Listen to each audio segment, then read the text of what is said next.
Welcome back to Following the Money, a technical trader's outlook. I want to touch on gold first. However, I have a disclaimer I need to go through.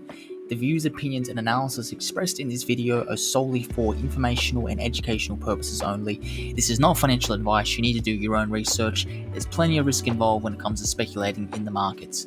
Now, when it comes to gold, I've got this pattern on the chart now. This is actually the Wyckoff accumulation/distribution pattern. I'll bring it up on the screen so you can actually see it as well as looking at my chart, but this follows it pretty closely. Here's the spring here. But why I've got on the chart now is I like this small pivot point that's being formed. Gold's a very sentimental asset, so whenever it breaks into all-time highs, it tends to get faded, as we can see 1, 2, 3, and 4 here. However, it seems to be making higher lows as seen by here, here, and here. And we've got some actual fading, but actually heading to the upside here as well. If this manages to break out, I've got a bunch of gold stocks on my watch list that I may look to trade, but I never like to actually hold the commodity, as we can see on this chart right now. And if you look at any commodity, particularly oil as well as gold, they tend to be quite manipulative, meaning the demand and supply zones, they like to fade them, and I just don't really like getting involved in assets like that. I just feel like there's better luck, or I have a higher probability in stocks, so I just tend to stick to those going forward. Next on the chart is actually the Russell 2000. This is an ETF, but it follows the Russell 2000 pretty much identically, and we can see we've got a nice base being formed here that is actually broken out of. This is a very nice pivot point that's been formed, broken out, heading to the outside. The reason why I'm showing this is that this is actually made of mid-cap to, I guess, smaller size stocks rather than those big companies that we see on the NASDAQ and the S&P 500. If this is breaking out and heading to highs, it's not highs yet, but it's pretty close, it's a very bullish sign for the stock market. And that's why breakout traders seem to be doing very well at the moment, including myself. Obviously, this can change very quickly, and it likely will, given everything going on in the world right now. But for now, times seem to be pretty good, and that's why there's plenty of setups available in the market right now. Next up is SLX. So this is the VanEck Steel ETF. I've got this linear regression channel on the chart now. You can see it's trading around what's actually below the mean, which is a good sign if you're looking for a momentum trade. I'll get it off the screen now. So you've got a distribution area here, so every time price comes up here, it gets pushed down lower, but it did manage to break through on decent volume, pull back on light volume, and now looks like it may be bouncing to actually head to the upside. So for this reason, I'll be looking at iron ore and steel stocks going forward, as well as the overall sector seems to be doing quite well right now. Next up is Aussie Broadband, ABB. This one has performed very nicely. Got a breakout here. Well, this area here, I'll actually highlight it while we're there. So here was the initial breakout, this pivot point here, broke out here, then pulled back, and then broke out again. Now, if I zoom in, you can see we've got 3 bars that are very tight on effectively low volume besides this bar. Now, this seems to be a repeating pattern that I see around demand and supply zones. Now, this one's a demand zone because, as we can see, the last time price took off, it was in this area, but it's pulled back here, and effectively the candles are very tight, suggesting accumulation within this demand area. I've actually got another example of it working out well also, which happened last week, which is DRO, which is the next stock I want to look at. If I go down to the 1 hour time frame, we can see it here. So price heads up, pulls back to this area, then you just get this really low volume, really tight price section, no one really talking about it, and then bang, heads up to the upside. Now, there's plenty of theory behind this, but I just wanted to point it out because you probably see it a lot on charts, but you haven't really maybe noticed the pattern. It's not something that I was acutely aware of all the time also, I'll be honest, but it is something that I've been noticing a fair bit recently. If you come across anything like this, take a screenshot, send it to me on YouTube or Twitter. Happy to have a look at it. Next up is NU on the New York Stock Exchange. It's breaking out, heading to the upside. Now we've got it actually consolidating for the time being. Nothing I'm going to look to trade anytime soon, but if this goes sideways for a bit longer, then it definitely is a likely candidate of something I will trade because it's just been doing well. Clearly a leader at the moment. I'm pretty sure financially it's doing all right as well. Let me just have a look at the financials quickly. Yeah, so continually growing its revenue. These are the kind of stocks I like to trade and hold. So if this pulls back to its 21 day, forms a nice base, I probably will look to trade this one.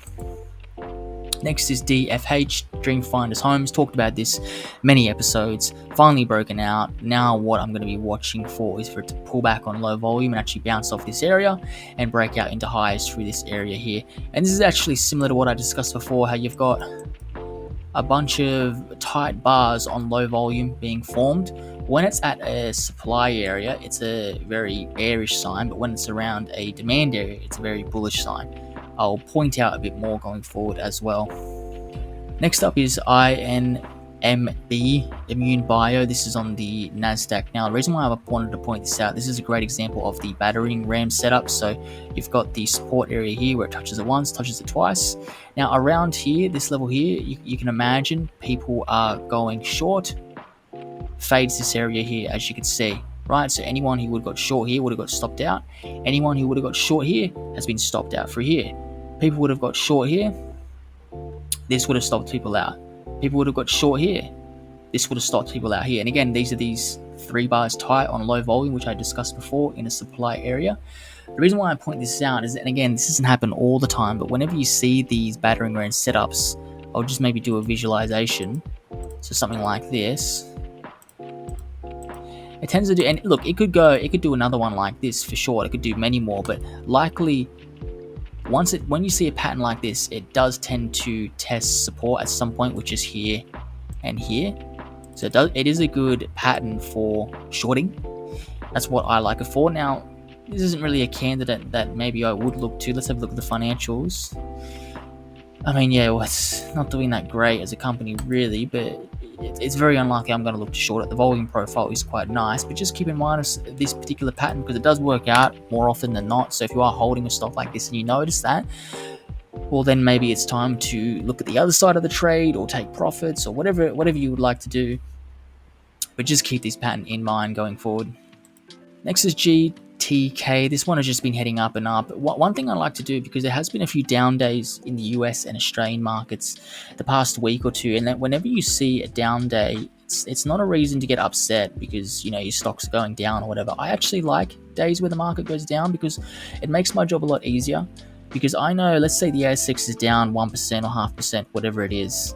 If there's stocks that are doing well as a company, meaning the revenue is going well, the stock's in an uptrend, and if the overall market pulls back, most of the stocks pull back, but this stock actually closes higher, well, it tells me, it puts this big flag and target on its back saying, I've got relative strength. These are the stocks that you want to trade.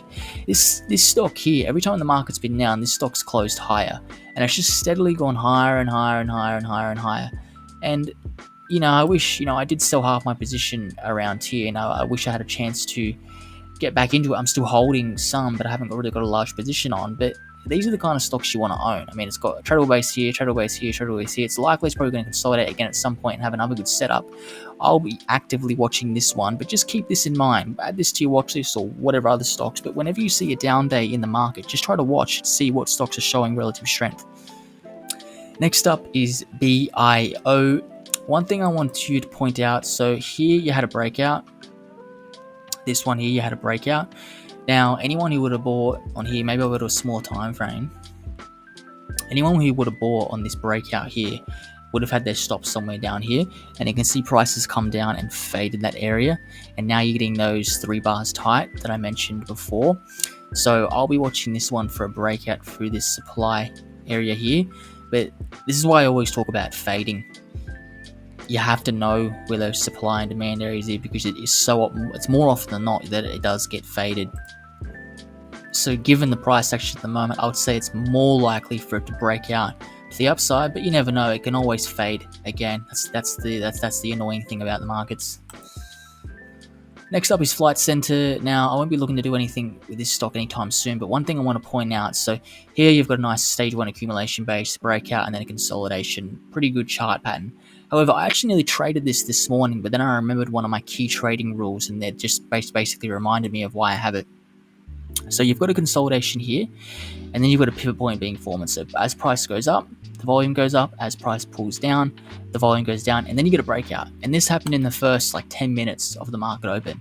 So imagine this, you can't obviously see what happened here, but I look at it's the first 15 minutes of trading, and the market's up here on high volume, looking like it's breaking out.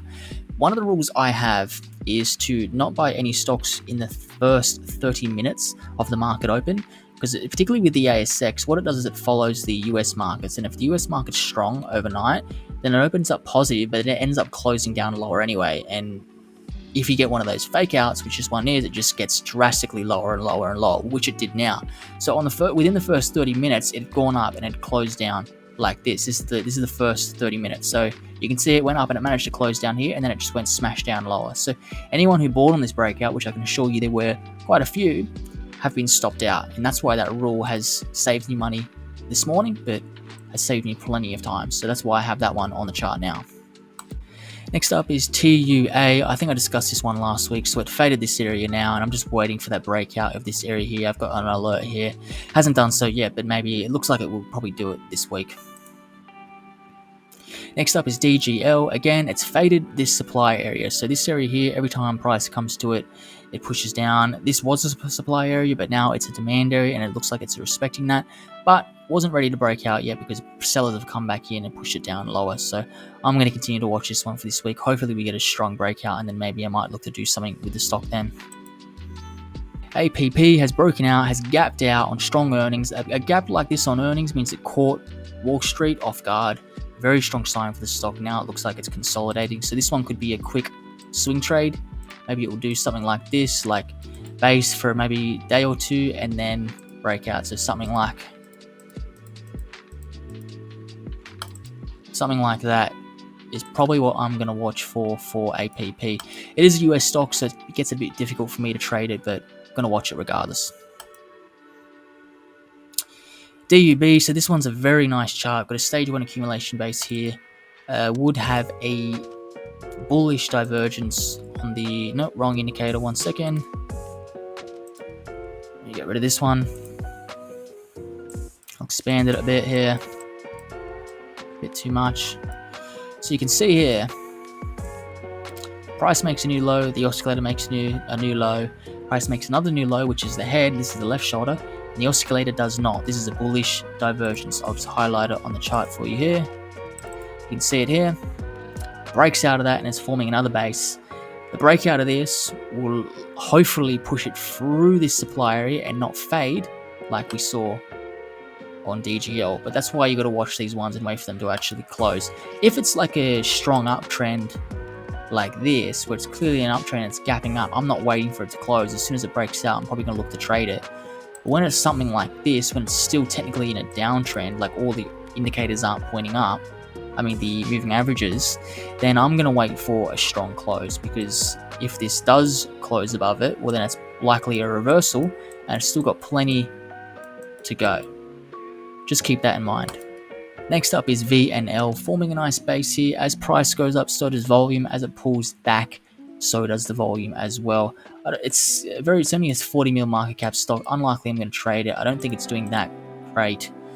Oh, well, maybe it is. It's actually doing all right in terms of revenue. So who knows? But it's not the best chart. But this is the pivot point. As price goes up, so does the volume, and then it's pulled back here. So a breakout of this, depending on the day, maybe I might do something with this stock. That's VNL. Next, I've got OPT. I'm not going to be buying any sort of breakout here like it did here and it faded. But if it does break out and then form another base like I've showed on many other charts, so something like this, then I very well might do something. But for now, I'm just going to be watching this one, and I think it's doing all right. Yeah, it seems to be growing its revenue, but 161 grand in a year is not a lot. So we'll see. And it is a biotech company, so I tend to stay away from those ones. Next up is ARM. May even set an order on this one tonight, who knows, but it is in the semiconductor sector, which is a very hot sector right now. Broken out on very high volume after an earnings report and has consolidated here and formed a cheap base. These are the kind of setups I like to trade. Granted, the market is still in an uptrend and hot, which it looks like it is. Then a breakout of this area here will likely keep sending price higher and higher, and those are the kind of stocks that you want to be involved in if you are a momentum and breakout trader, which I certainly am, and I would assume you probably are too. Next is TNGX, forming a cup and handle. Probably have to wait for this to do a bit more, but it's an uptrend. Formed the cup here, and it looks like it's forming the handle here. Probably like to see a bit more volume. It's a bit dry at the moment, but a breakout of this definitely worth watching. Next is Marathon Digital, again forming a bit of a cup and handle here, but not the prettiest of charts, but the volume profile looks alright. If you are someone who trades US stocks, then I'm sure this is one that you'll probably add to your watch list as well.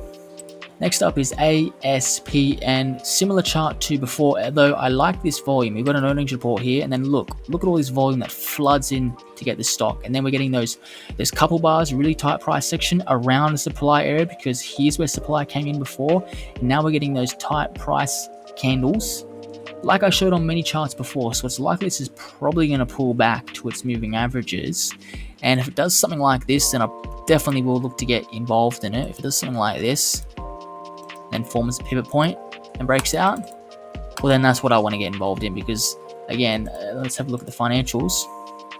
It's doing incredibly well. I mean, look at that, growing every single year, every single quarter. Look at this volume, that's large. This is a billion-dollar company, so these are big institutions trying to get involved in this. They were clearly caught off guard, and a nice pivot point that gets formed here. Should it do that, we'll definitely be looking to trade. And lastly, I want to talk about MongoDB. So this formed a very nice cup and handle. You got the cup here, got the handle here, broken out, pull back on low volume, and now I'm waiting for the bounce. And these are the perfect charts that you want to trade. I believe it's doing well. Yep, financials going very well. These are the kind of stocks that you want to be trading. I'll be showing the same patterns over and over and over again for many years to come. I've been doing this for about a decade now, trading the same patterns. You read all the books, it's all about the same stuff. There's a reason why it clearly works, and hopefully you get some value out of these videos, and it's not just me rambling on. If there's any stocks you want me to cover, any concepts you want me to cover, leave a comment down below, send me a message, more than happy to do it. That's it for this week. Thanks for your time, take care.